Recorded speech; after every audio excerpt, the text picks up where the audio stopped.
Financial services in the collaborative economy. That's the subject of your current expedition, the second block of your expedition.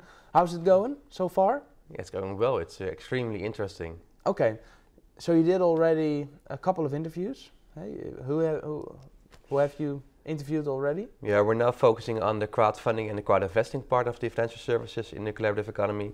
So we interviewed some crowdfunding and crowd investing platforms Such like as, Geld voor elkaar, money for each other in English, for the kunst, for the art in English. There are mostly Dutch platforms, but we have also planned some international platform interviews. Yeah, and there's a really interesting one because you have been busy with some kind of plan. Yes. Indiegogo. Yeah. What happened? What happened? Yeah, the problem with such big platforms is to see the founders there, the most wanted interviewees of the world. Of course. So, and normally then you send an email to the PR agency.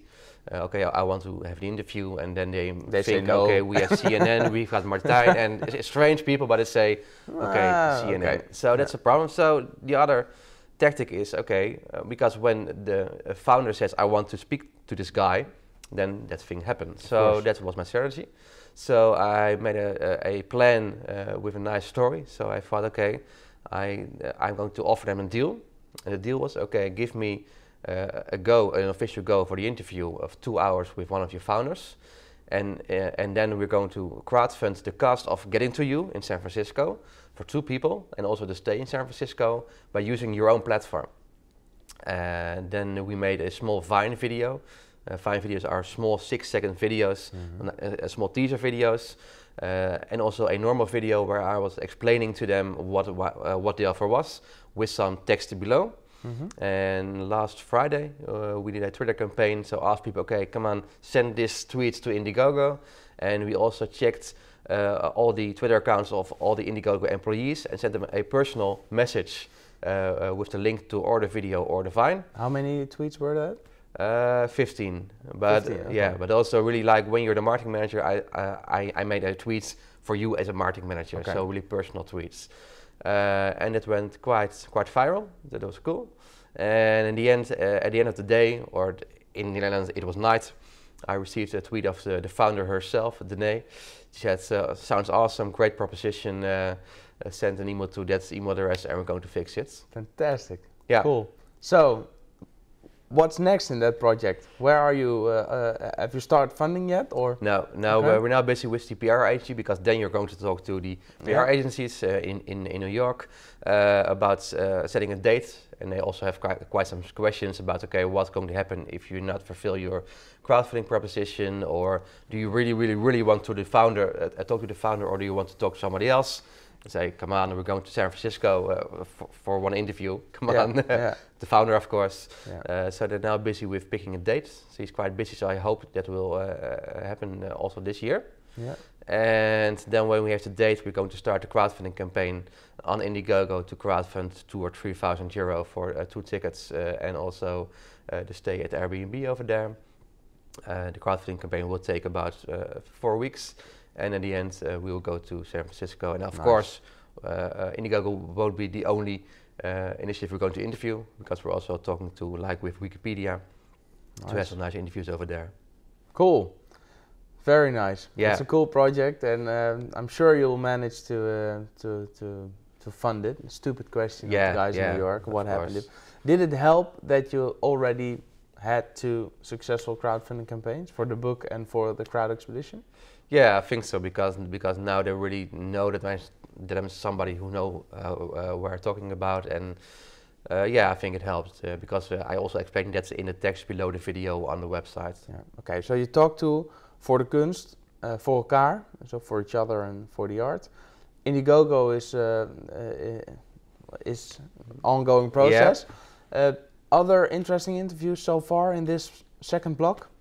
Yeah, Symbit, equity-based crowdfunding, because we're going to do research from all aspects of crowdfunding.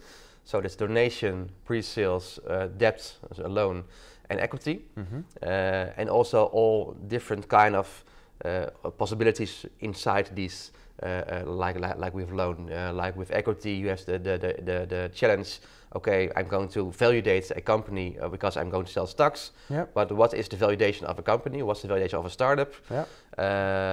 There's different kind of ways to realize that. What examples can you name of these different ways of crowdfunding platforms, like equity platform? What can you name one? Yes, Symbit. Symbit, yeah. Okay. So and you use Symbit to crowdfund the translation of your Dutch book, isn't it? Yeah, okay. That's right. Okay, so Symbit is an equity-based, a loan-based. Geld voor elkaar, money for each other, but also One Planet Crowd. One Planet Crowd, okay.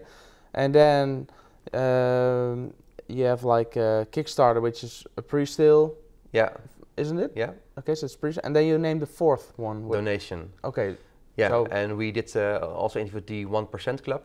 And they say, okay, you will donate 1% of your time or your money or your income to a good cause. Mm-hmm. And the cool thing about it is normally with charity, I do the same like with Greenpeace and different other institutions. Every month I pay €10. I don't know, I paid it, and that's it. You have no idea where your money is used for. Probably for the director or for the other overhead costs. Oh, that's an assumption, but okay. Yeah, but that also has to be paid. So they got lots of overhead costs. Mm-hmm. So in the end, there's only a small percentage that's going to really think you're giving money to. And with the 1% Club, they're really the charity 2.0 because people in different countries.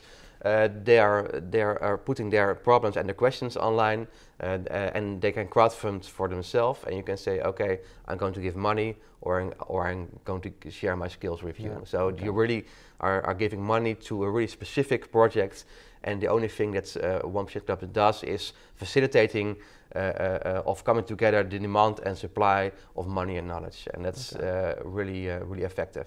Okay, nice. You named 4 now. Which ones are you going to interview, or do you want to interview in the future of this blog? We're going to interview My Micro Invest. It's next week in Brussels, or somewhere below in Brussels, in a really small village. And we're also going to, because we're going to the European Crowdsourcing Week in October. I also will be presenting on stage, but we're also going to interview lots of speakers over there. Okay. And there are also lots of speakers of crowdfunding platforms. Seeders in the UK. Okay.